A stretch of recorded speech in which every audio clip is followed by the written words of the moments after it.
Issue 45, Combat Patrol. More Orc Boys. For the boys. Because they're the boys.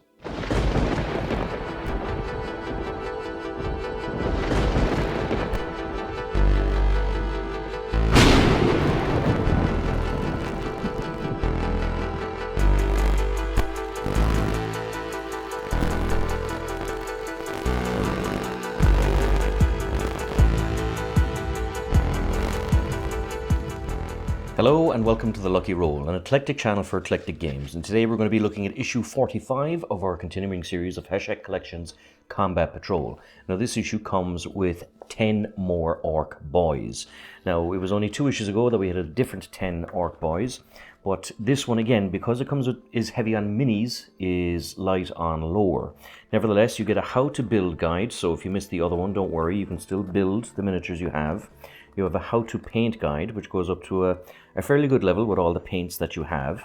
You have some little synopsis here on the type of boys they are, and to be fair, it's different to the other issue. And you have a data sheet again for the actual boys. You have some core rules here in terms of new missions and objectives markers. And the scenario 29 is a gooder Crumpen, which I thought was quite fun and cute actually, because the first one I think was just Crumpen, this one's a gooder Crumpen. The reason it's a gooder Crumpen is you have 20 Orc Boys instead of 10. So of course you face up against the Tyranids with 3 sections such as Get 'em lads, got 'em surrounded, and nobody shoots at me, with different scenarios depending on win, lose or draw for the Orcs. And of course you can shake it up with the Ultramarines, the Chaos lads and Tyranids. So that is issue 45. The minis themselves, again, same quality as the previous ones. So this is one of the alternative builds from the previous issue. So as you can see, you still have a kind of a banner in the background, but he has a pistol in the air instead of the war axe. So this is from the other issue. So this is the alternative build for this mini. So you can see as well that he has a power claw instead of an actual arm. So it's a nice way to kind of shake up the build a little bit. And of course he has no helmet on his head, whereas this guy does. So I suppose you could have basically a section IC and a section 2 IC. The next one that has a different build is the rocket launcher. Now this guy, again, you can see he has 2 little missiles that he'll fire off, and he has 2 missiles here on his back as a reload, whereas the other fella had essentially the GPMG, and you can see here that he has 2 magazines on his back. So there is some nice little differences, and if you're creative you can kind of make them stand out that a little bit more, but otherwise it's just really a kind of a different weapon profile, and you can make one other weapon profile with these minis. The rest are pretty much the same as you had in the previous issues. So as you can see, I have 2 of these guys now. They're fun to paint, and I think you get a bit more confident with your second lot of orcs.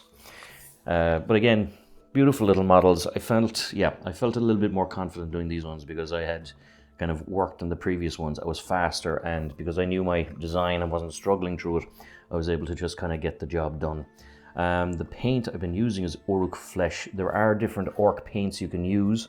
My friend Tony uses something called Mantis Green, and he uses it on a kind of a white base, and he gets out some lovely orc colors, to be honest with you. But I had plenty of the Uruk Green paints from the Age of Sigmar video series. So if you want to check that, please do check in the possibly the description box below. You'll see a whole series on our Age of Sigmar Stormbringer. But again, just fun to paint. They look great on the table. There's nice variety to them, so you kind of get 10 extra minis, but 2 kind of new ones, depending on what you have. And I think this guy is still epic. I mean, I love the design here where you got the casings flying out of the bullets. So you would have a nice big orc mob like this now with the last 2 issues. So as you can imagine, they'd be fairly intimidating. Bunch of lads come down looking for trouble off you. So as always, if you enjoy these videos, please like, subscribe, all that good YouTube stuff. And until next time, this is Sean signing off.